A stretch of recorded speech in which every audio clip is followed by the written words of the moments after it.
He's a church historian with his own history of 60 years in the Society of Jesus.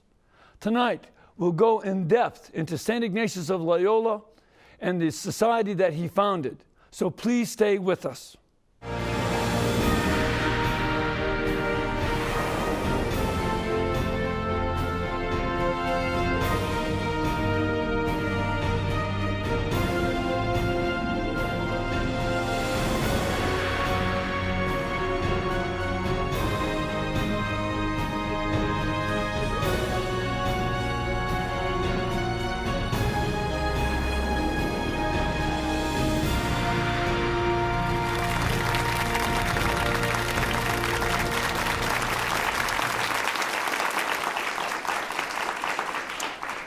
Thank you and welcome. I'm Father Mitch Pacwa, and welcome to EWTN Live, our chance to bring you guests from all over the world.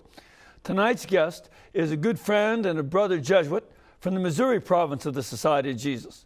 He's a church historian and the director of the Institute of Jesuit Resources. So please welcome Father John Padberg. Thank you very much. Welcome. Thanks, Father Patrick. Welcome. Glad to be here, I assure you. It's an honor and a privilege to be on this program. Well, we're glad to have you here. You. And this is a great topic. We talked about this. I got a chance to go to the institute that you have in St. Louis and see all this material, but so little of it is that well known. And I thought that this might be a great chance to let your institute and the books that you make available on spirituality and the history of the Jesuits a little bit better known. Tell us a little bit about the history of your institute. The institute is exactly 50 years old this year.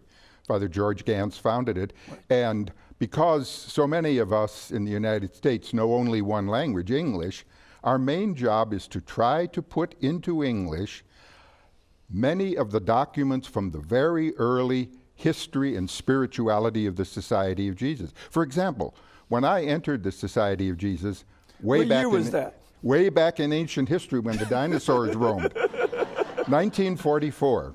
The only work of St. Ignatius Loyola, the founder of the Jesuits, that was in English was his spiritual exercises. That's very well known, of course, but not the constitutions of the society, our own law that regulates our lives, not his own autobiography, not his spiritual diary. None of those were available in other modern languages, certainly not in English at the time. Our job is to try, first of all, to put what they call primary documents, works done by the people who are directly important, into English. Secondly, serious scholarly studies that we put into English from other languages. For example, a history of the spirituality of the Society of Jesus over the centuries. Thirdly, serious scholarly studies about the society. One of the books you have there, A History of the Society of Jesus by Bill Bangert. And then finally, more popular works. To be honest, the popular works help pay for the scholarly works. Yeah, that's the way it is with scholars. It is. We've got one book, for example, about 800 pages, all of the decrees and documents from the first 30 general chapters or general congregations of the society in English. Nobody but a specialist is going to read those, and it's not a bestseller, I assure you. No. On the other hand, we have this wonderful little prayer book, Hearts on Fire, with prayers by Jesuits from Ignatius right up to the present day. You can stick it in your pocket. We've sold better than 100 and some thousand copies of that. Right. No, it's a wonderful little prayer book. I have one of my own. Well, I hope you use it. Yes, I do. Yes, I do. Especially when, there are the number of prayers that don't know where to look for otherwise. Yeah, that's right. So it's a great resource to have some of these prayers. And some of these books, are great biographies of Jesuit saints, as well as, like you said, translations of their own works. That is very important. Mother Angelica used to say all the time that most of the biographers of the saints are going to spend extra time in purgatory because they made the saints look too good, and they don't make the saints human enough. And one of the great things about reading what the saints wrote is you get their perspective on themselves. That's true, and the flames in purgatory are going to be fueled by those overly pious books. Right, exactly, exactly. That's true. Some of for example, the biography of Ignatius by a Spanish Jesuit named Dalmases, it talks about him, warts and all. I mean, he is probably the only canonized saint that still has a notarized police record on file. I assure you it was from before he was converted, after he was injured at the Battle of Pamplona. But it's from his native town, Azpeitia. He and his brother were accused by night of roughing up another man in the town. This is not an edifying story, I assure you, but accused of roughing up another man who was trying to steal his brother's mistress. That is not an edifying story. So the motive wasn't all that good to begin with. To say the least. To say the least. But that, I think, in fact, I know that record is still on file in Azpeitia. Now, that's only obviously one example of something from the very early life of Ignatius, but so much of his later life, so much of his travels, so many of the things he did, so many of the obstacles he encountered, you don't understand unless you get a chance to read his own words about himself. First of all, that. And then secondly, serious biographies. Well, a lot of those biographies are in other languages, so we put them in English. You also don't get to know what you mean by his spirituality, or Jesuit spirituality. Spirituality, after all, is the organized attempt, and we all make such attempts, the organized attempt to help us grow in the understanding and the love and the following of Jesus Christ. Franciscan spirituality, for example, has certain characteristics which are different from Jesuit spirituality. Christian spirituality in general is how the members of the church through the centuries have lived their lives as well as they could in the circumstances of the time, to understand how they themselves, living in their time as we live in our own time, come to know and appreciate and love and follow Jesus in the community of the church. That's basically what you mean by spirituality. The study of it is does the Franciscan spirituality, or the Dominican, or the Jesuit spirituality, how do they differ among each other? They have the basic characteristics, obviously, of what you mean by following Jesus as presented in the Gospels, in the teachings of the church. But each of these groups, coming out of very different historical circumstances, come with a very different attitude toward their spirituality. As Pope John the 23rd said, one of the things that he hoped would happen, and the council said the same thing, was that religious orders would go back to their original charism. Nice word, I'll get to that in a moment. Go back to their original charism and adopt and adapt that for the present day. The charism basically means the gift of God that was given to the founder and the people around him to understand essentially what they wanted to do to serve God, and then adapt that. We've been talking about Jesuits. Let me give you an extraordinary example. There was an order that was founded many, many centuries ago for the redemption of captives. That is, Christians who were captured in the Mediterranean by Muslims and made galley slaves. What order was that? The Trinitarians, the Spanish Trinitarians. It's a different one from the American Trinitarians. They're two different groups. But in any case, they even pledged that if they could not raise enough money to redeem the captives, they would give themselves up individually to take the place of one of the galley slaves. Now, there aren't such people, galley slaves, today, but they were regarded as among the most abandoned people at the time. What did the Trinitarians talk about they want to do now? They started many years ago with the onslaught of the AIDS epidemic, taking care of some of the people who were most abandoned in that circumstance. That's an adaptation of the original charism. Right, so we don't have galley slaves anymore. No. But we do have people who are suffering from AIDS. Yes, exactly. And a lot of people are afraid of AIDS patients, so they go out and they minister to them. Exactly so. Exactly so. Yeah, that's the kind of adaptation. And one of the things about the Jesuit spirituality is that it already was designed by Ignatius to be very adaptable. Quite so. It's not so specific as, say, going out to help galley slaves. No. It's something that was much more adaptable. Talk a bit about that. Okay, there are several specific phrases that in some senses sum up much of Jesuit spirituality. Finding God in all things, for example. That means that anything in this world, anything at all, is a way in which we can come to experience God in this world and in our lives. So, Jesuits, for example, went into education of the laity as a specific organized apostolate before any other religious order ever did that. Of course, other religious orders educated their own members, but the fact that we opened schools specifically for the laity was something quite new at the time. Mm-hmm. Just to take one example. And not only did we open up schools, but we invented the idea of a school system. Yes, we did. So there was a systematic approach to education in all the Jesuit schools, wherever they were. Let me give you an example of something we take for granted now. Normally, we think when somebody goes to school, let it be grade school or high school or college, they start at a certain level with a group of, let's take grade school. They start at the first grade. They're with other people who were in first grade. They have classes, courses, tests. If they pass them, they move on to the second grade, and so on. Same thing with high school. That was an absolutely extraordinary invention of the Jesuits to get the students together as a coherent group who started off on the same level, and then by testing and their classes and their lectures and so on, move them regularly and from one grade to another. That strikes us as perfectly obvious today. It wasn't before we got started with that. One of the books that I read here was the spiritual writings of Pierre Favre, or Peter Faber. And in this book, you see that he was going to the University of Paris, and he would wander from one course to another, from one college to another, picking up whatever professor he wanted and hoping to get a doctorate by the end of the whole thing.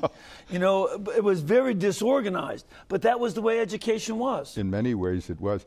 By the way, Pierre Favre, same name as Brett Favre, although we pronounce it Favre, you know, the football player. Right. No relationship, I assure you.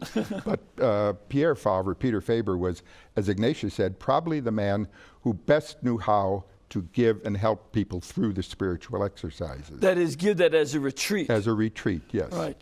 And he was also, in some ways, put it in its own circumstances, one of the first ecumenicists.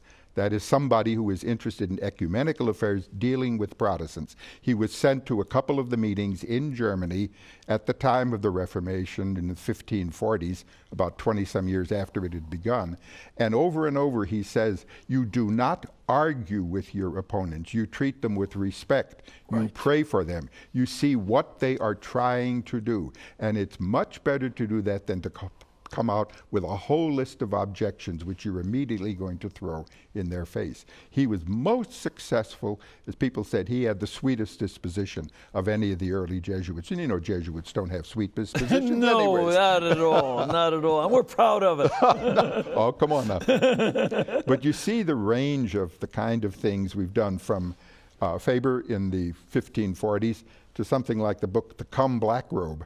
Some of you know about Father de Smet, the great missionary to the Indians, the Native Americans in this country, in the 19th century.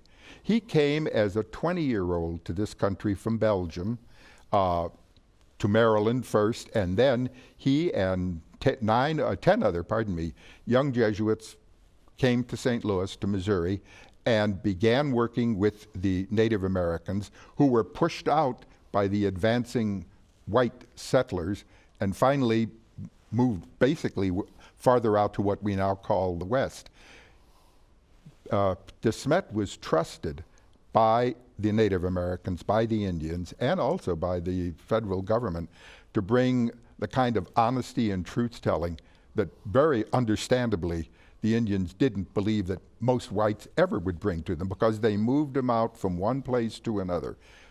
He could do the kind of direct talking about what was going on that very few other whites at the time could do. That's a very different thing from doing something in the Reformation in the 1500s. But it's seeing God in all things and taking advantage of the circumstances in which we live now. Every one of the people, for example, here, if I may look out, every one of them has a particular way of looking at his or her relationship to God. And a life that in his or her circumstances is the way in which God wants that person to come to better know and understand God.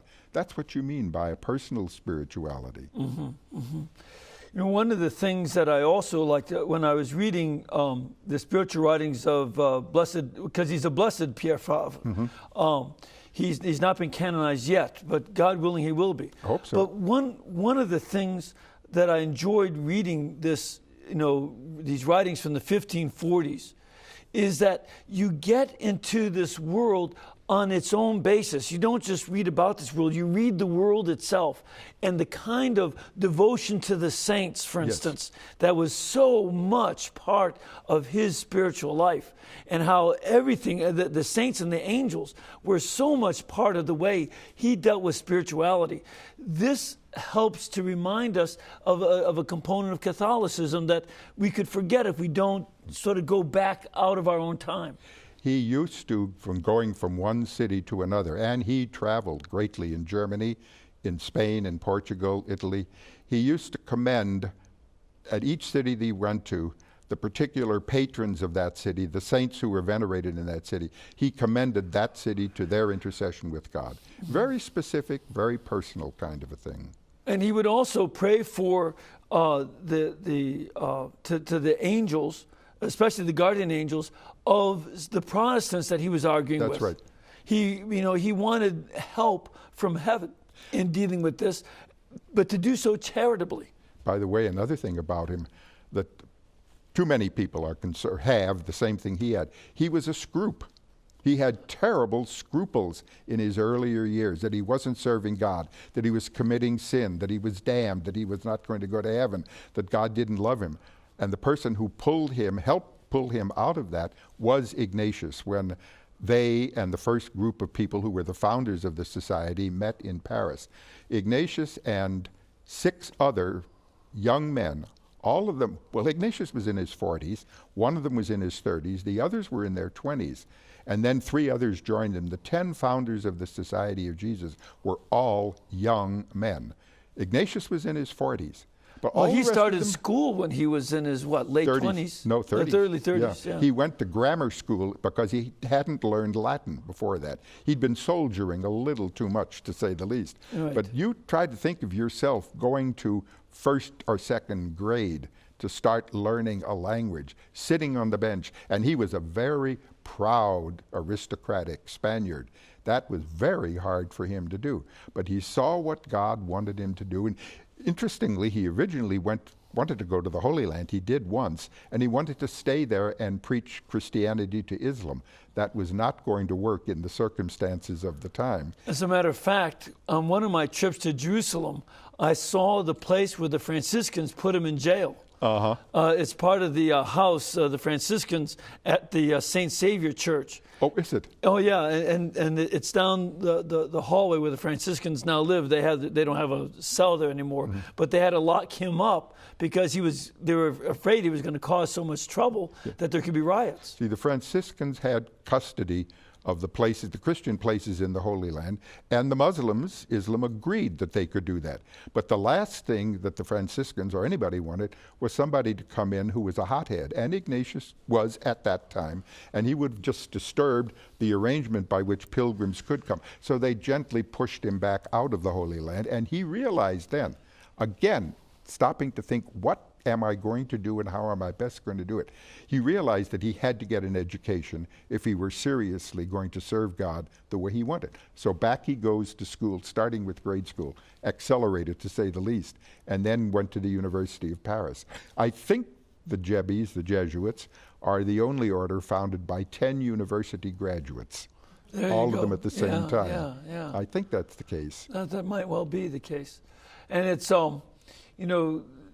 one of the other books that you have here that is also book by a saint, the letters and instructions of Francis Xavier. Quite so. Tell us a little bit about that book. Okay.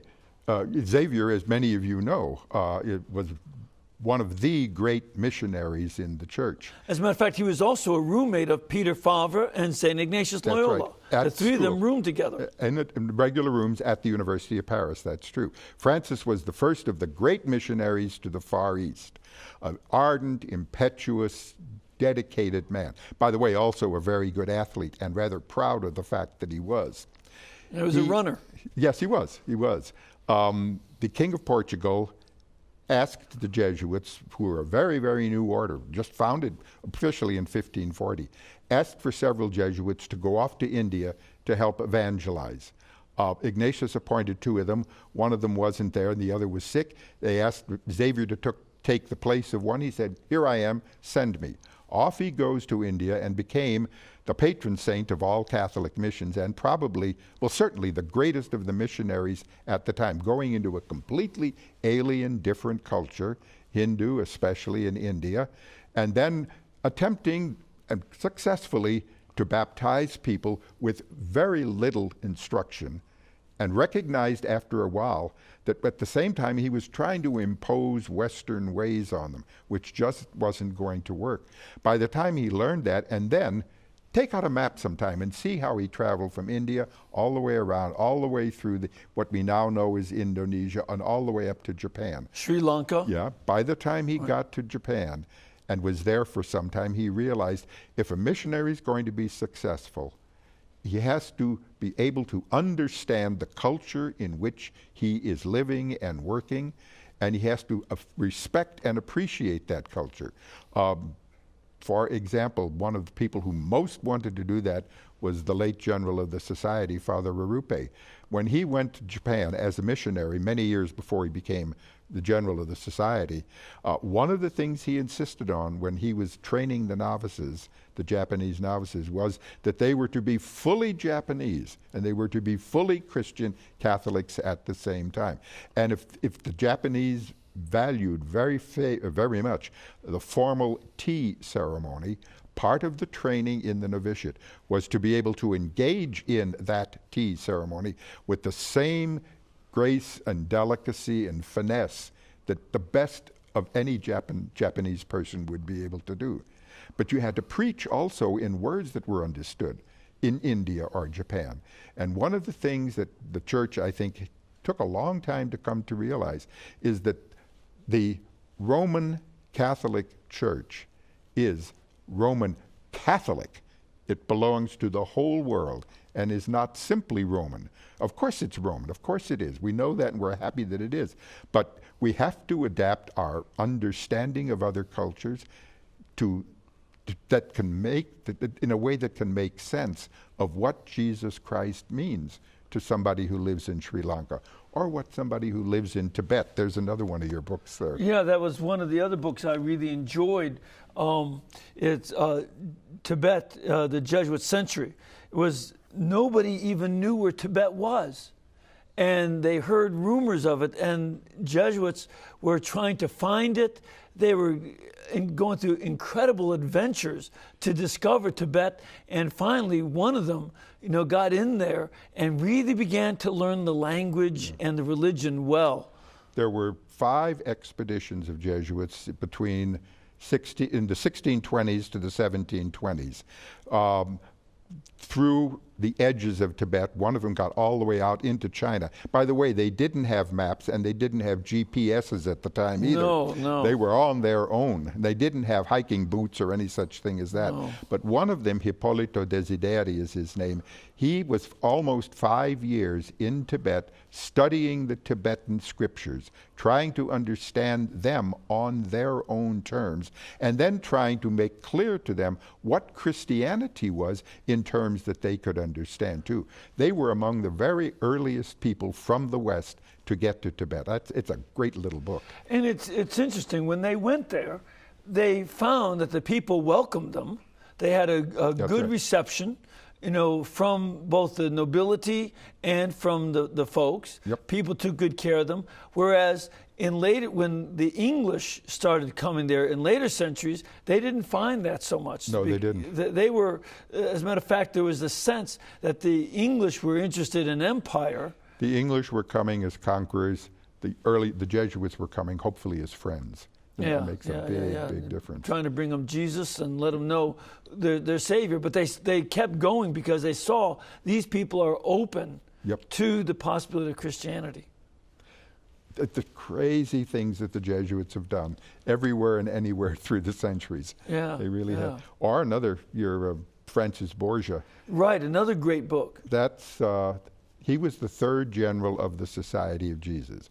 He was one of the highest nobility in Spain. When his wife died, he had met Pierre Favre on one of Favre's trips to Spain. Right.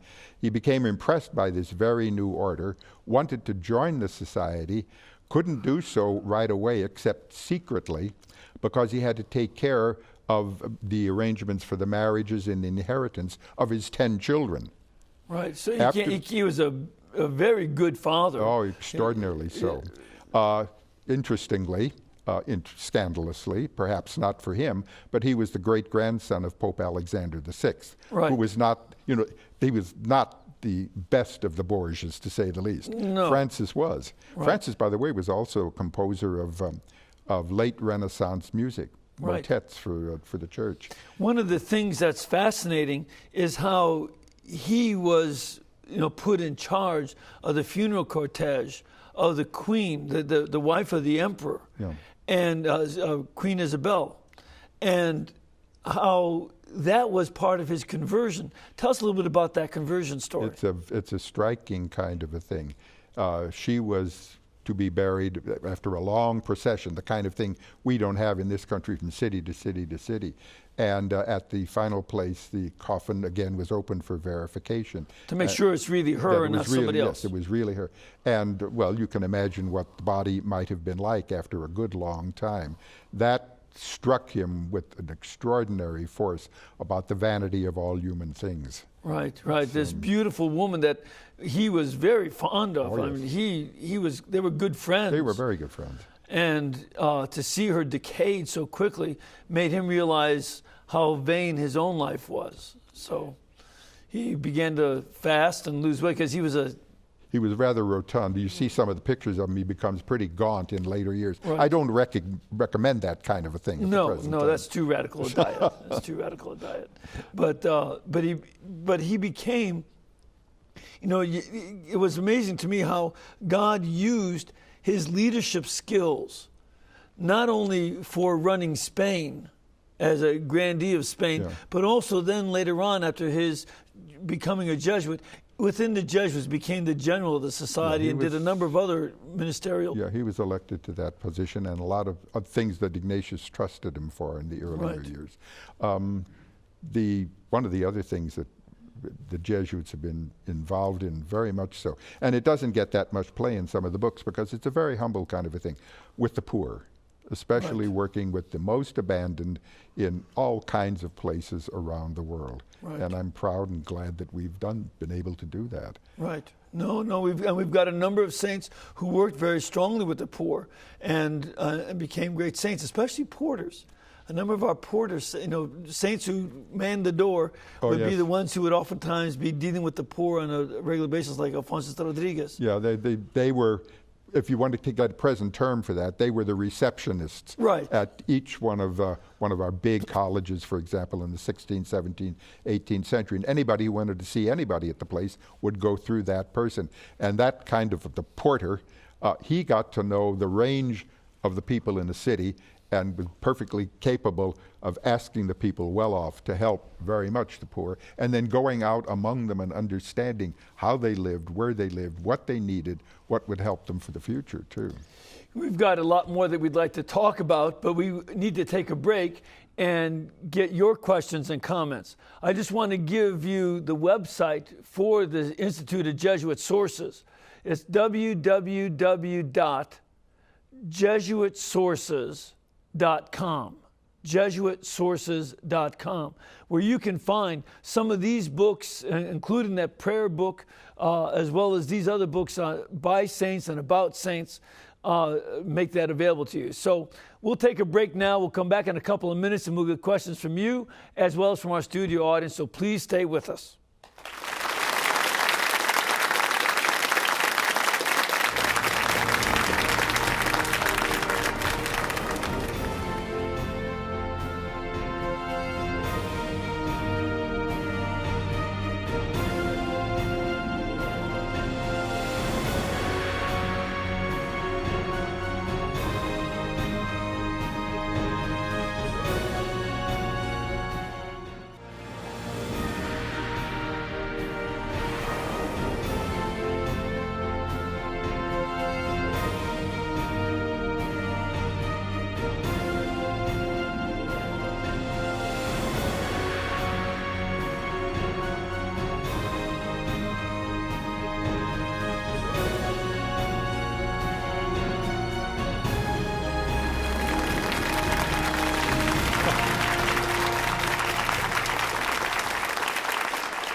Thank you and welcome back. We have a couple of really nice big groups with us tonight, and we'd love to invite you to come and join us to be part of our audiences.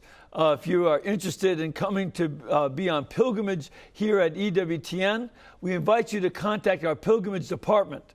You can call them at 205-271-2966. That's 205-271-2966.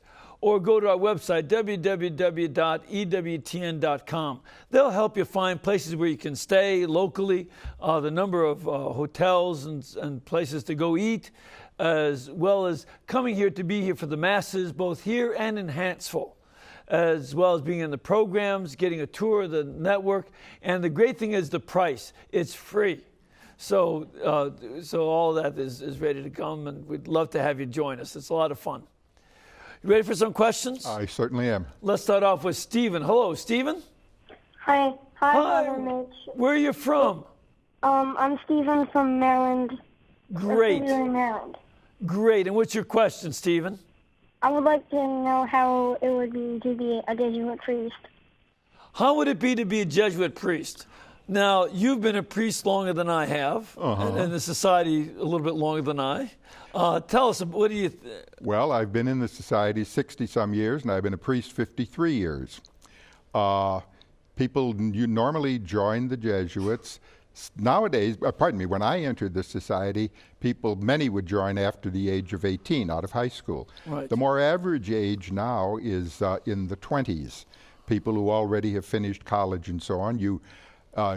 If you want to join the Jesuits, you should get in touch with one of the Jesuit vocation directors in any one of the Jesuit provinces around the United States. So he's in Maryland. Okay. So he would go to their provincial headquarters in Baltimore. In Baltimore, and let them know who you are, what you're interested in, and they would, over a certain number of months or years, would help you to learn more about the society, to help you in your own prayer life, to help you do the kind of things that would prepare you for entering the Jesuits.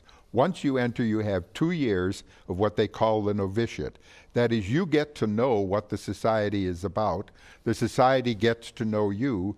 You make the spiritual exercises, the full exercises, for 30 days under personal direction of the director of novices. You go on pilgrimage some places. You work with the poor for some time.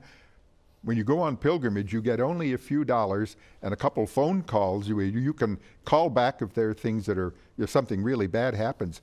But you go to some particular designated place like a shrine for a couple weeks in which you rely on the goodness of other people and the providence of God, where you learn to trust in God. At the end of 2 years novitiate, you take vows in the society, poverty and chastity and obedience. You commit yourself to God to live poorly, to live chastely, and to live under the rule of the society itself. Then you have several years of studies, what they call first studies. Philosophy, for example, probably usually 2 or 3 years. I know this is a long course, but we're pretty dumb, it takes a long time. We're slow learners. Slow learners. After the several years of philosophy, then you really rejoice as a young man, a young Jesuit, to go out what they call regency. name that came out of the University of Paris experience, where the young men who had just gotten their degrees would teach for a while. So you would normally go into one of the Jesuit high schools around the country and teach young Christian men. You know what young Christian men are like? Teenagers from about the age of 13 to 18 or so. You teach a couple years there. Then you would have 3 years of theology at one of the Jesuit schools of theology in the United States or abroad. At the end of that time, you would be ordained a priest. I know, Stephen, it takes a long time, but it goes by quickly. It goes all too quickly, I assure you.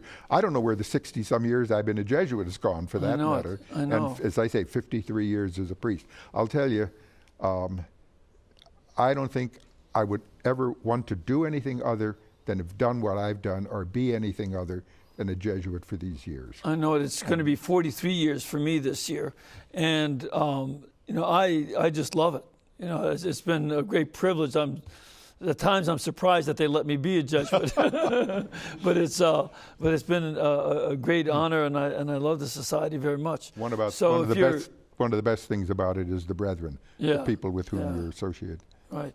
But Stephen, if you're interested in the Jesuits, it also would be good to go to your school library and read some books about St. Ignatius Loyola and St. Francis Xavier and some of the other early Jesuits. And that'll give you some good ideas about what the society is like. Mm-hmm. All right, let's get a question from our studio audience. Sir, where are you from? I'm from Chicago, Illinois. Oh, good for you. That's my hometown. Where are you from, north side, south side? Actually, I'm from the suburbs, but I say Chicago. Oh, okay. Yeah. I'm a city rat. So what's your question? I was wondering, Father, what efforts the Jesuit order made to infiltrate Elizabethan England. I think I'm going to hire you as a publicist. The reason I say that is I've been working now on the final designs for the cover of a new book we're putting out by one of the Jesuits in the United States, Father Scully at Lemoyne College. It's entitled Into the Lion's Den, Jesuits in Elizabethan England. It will answer that question fully, but to get to it a little bit here, the Jesuits first came into England in 1580 with Edmund Campion, 2 other people, 1 brother and 2 priests, to help try to maintain the faith in Elizabethan England, where the Catholic Church was under great, great pressure by what we would now call the Anglican Church. Elizabeth and the people around her regarded Catholics in many instances, not always, but in many instances, as traitors to not only the faith as they understood it, but especially to the English government. Unfortunately, in 1572, the then Pope had excommunicated Elizabeth from the Catholic Church because she insisted on continuing to be a member of the Anglican Confession. Well, she was also the head of the church. She was also the head of the church. So it was a difficult thing. She was head of the Anglican Church. She was also head of the the government of England. The Jesuits came. They were very early accused. They were accused especially of treason, that they were attempting to overthrow the government. The first thing that they were told before they ever left to go to England, you are not to deal with governmental affairs. You were loyal Englishmen. From 1580 up until somewhere in the 1600s, Jesuits, with some regularity, when caught, were imprisoned or exiled or executed. And they were executed by being, as Campion was, hanged, drawn, and quartered. You know what that means? Yes, I do. You know what explain it. Hanging, you know what I hanging means? Yes. Before you were quite dead, they would hang you, but they wouldn't. The way the rope worked, it didn't break your neck right away. They'd hang you, then they would cut you down, cut you open, pull out your heart, behold the heart of a traitor, pull your innards out, stick them in a boiling pot of water if you were still alive. The ideal was that they do some of that while you were still alive. Then they could pull your intestines out and you could still be alive, and they'd boil them in front of you. And then, not your heart. And then cut off your arms, legs, and head and stick them on pikes on the various bridges around London. It did discourage a certain number of people, to say the least. But the Jesuits consistently came there until persecutions really abated by the 1700s. The last Jesuit to be martyred was in the 1600s in England, but Edmund Campion was the first of a very long line of Jesuits who wanted to bring the faith to England. The relationships, of course, between the Anglican Church and the Catholic Church in England are at the best they possibly could be. They're warm and friendly and understanding of each other and regretful of the kind of awful things that in some instances both sides did to each other for all too long. But Into the Lion's Den, that's the name of the book, and it'll probably be out within about 4 months or so, if I ever finish the design cover. Now, there was a caller who asked a question, but we lost the phone call. But the question was this: are there any female Jesuits? Aha. No. But there was. But there was. There was. Tell us about it. There was one. It's a most unusual story. And there are people who say it didn't happen, it couldn't happen. And the only answer you can give to that is it could happen because it did happen. She was a Princess Juana, Juana. She was the daughter of the Emperor Charles V of the Holy Roman Empire and King of Spain. She was the sister of the man who later became King of Spain, Philip II. She got to know Pierre Fabre when he was preaching briefly at a particular point in Spain. She had been married to the heir to the throne of Portugal, the king. He died while she was still pregnant, and the child that was born, later to be named Sebastian, the king, was born after the father had died. Now, this is unfortunate, but the marriage game at the time was women would be, especially people who were royal or ducal, they'd be, I'll use the word, shopped around to help on alliances. If I wanted an alliance between this country and that country, I'd send my daughter to marry the heir to the throne or so. She came back to Spain, got to know Pierre Fabre, wanted to join the Society of Jesus. There aren't any women Jesuits, and I'll get to the reason for that in a moment, but let me tell the rest of the story. Sure. She wanted to join the society. There was no way in which at the time she could possibly publicly have done so. She was a princess of Spain. She was the daughter of the Holy Roman Emperor.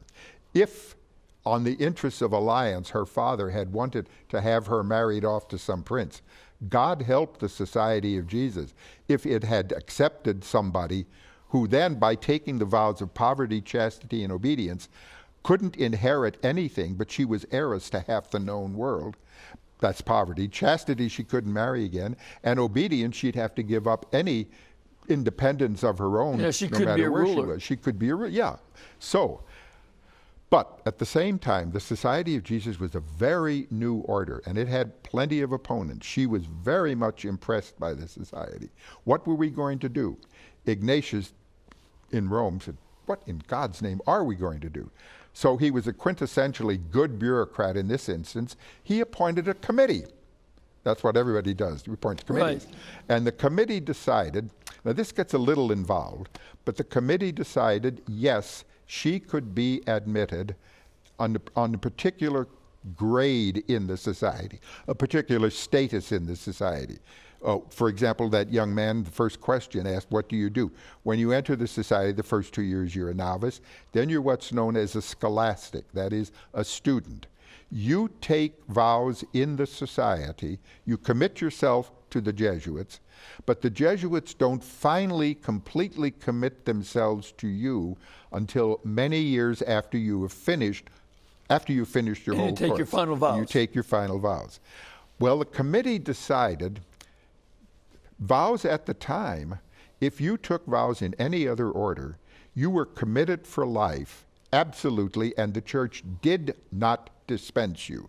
There were some theologians who said it could not. For example, Martin Luther, after 1 year of novitiate as an Augustinian, took vows in the Augustinians, and there was no way he could have been dispensed from them. He just left, of course. But with the Jesuits, those first vows, you commit yourself, but the society can dismiss you if it's necessary or desirable. So they put her under that kind of So vow. they made her a scholastic, but under the conditions that it was so secret that it was as close to the secret of the confessional as possible.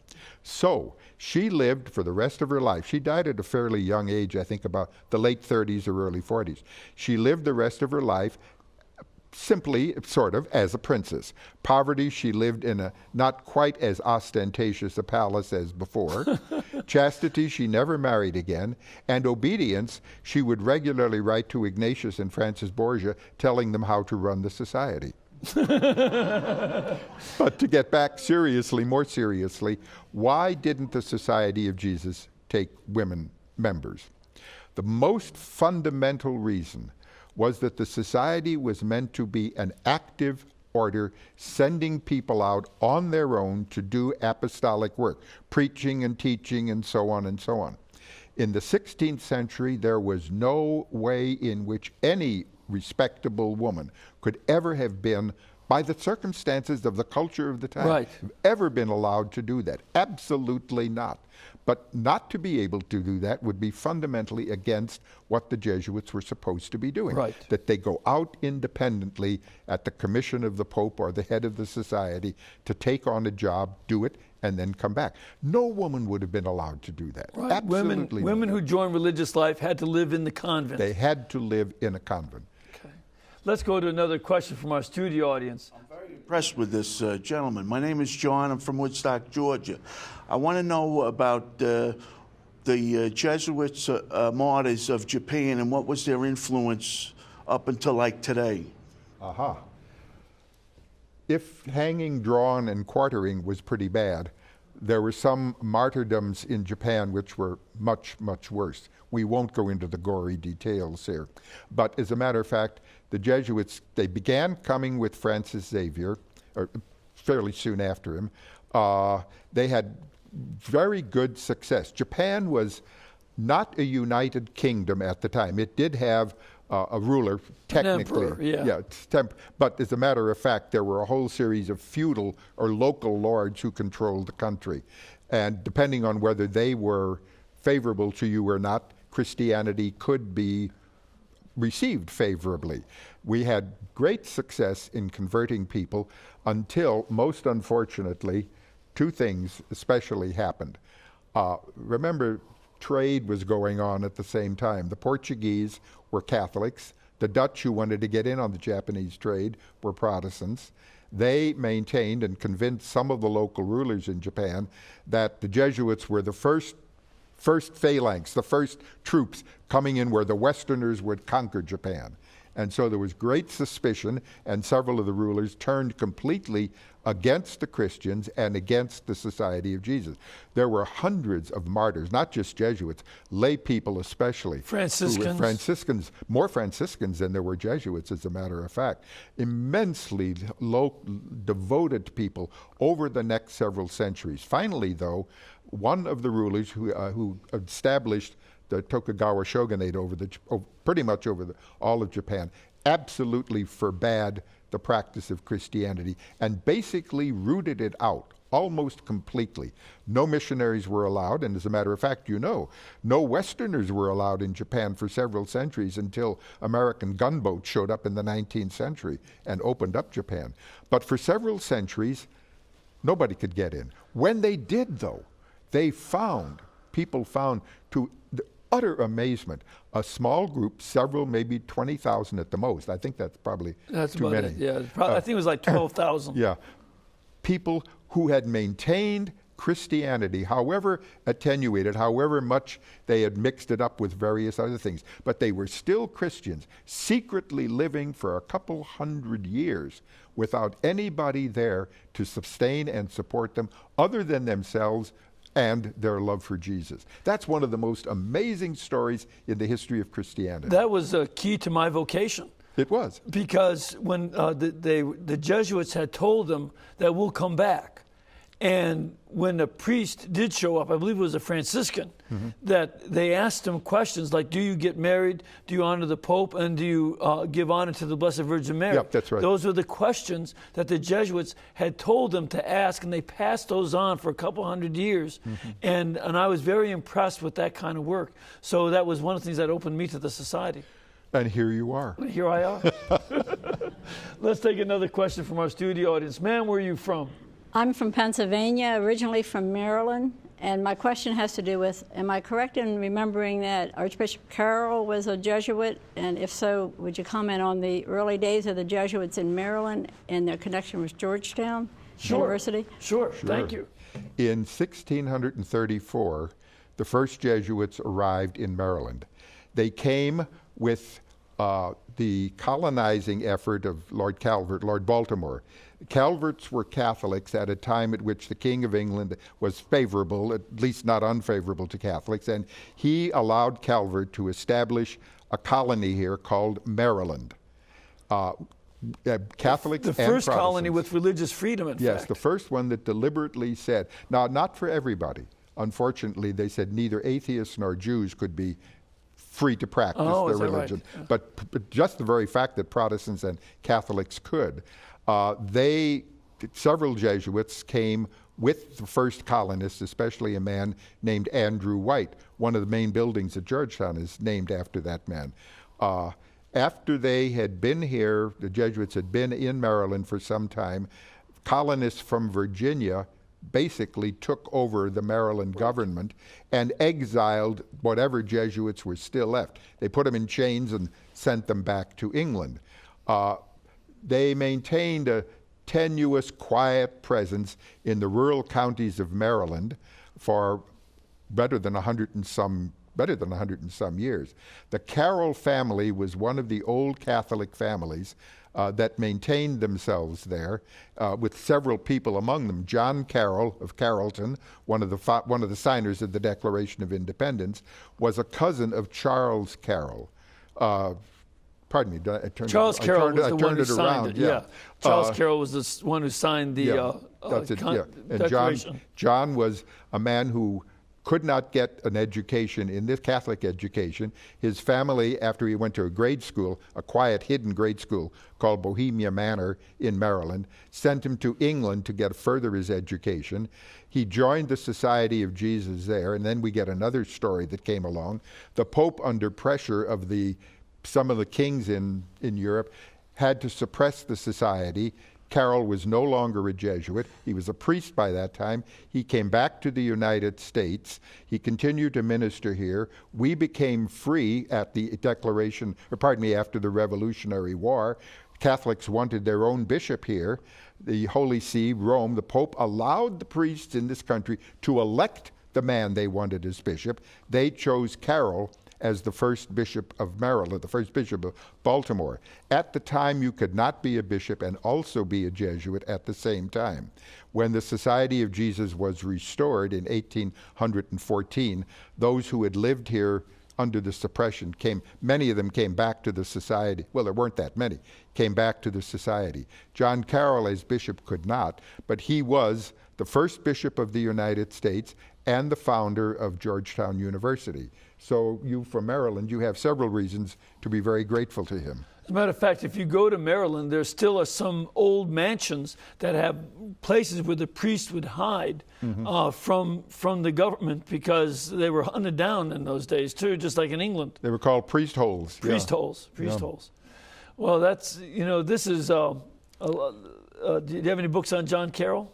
No, we don't right at the moment. Okay, not at the moment. You have to get one of those to go in there too. I want to mention again the website. It's www.jesuitsources.com. And you can find everything. Jesuitsources.com, and all the books are listed there? Everything we've published, 100 and some books, you can order them right there from the website, as a matter of fact. You can also write to them at the Institute of Jesuit Resources, 3601 Lindell Boulevard, and that's in St. Louis, Missouri, 63108. 63108. The phone number is 314-633-4622.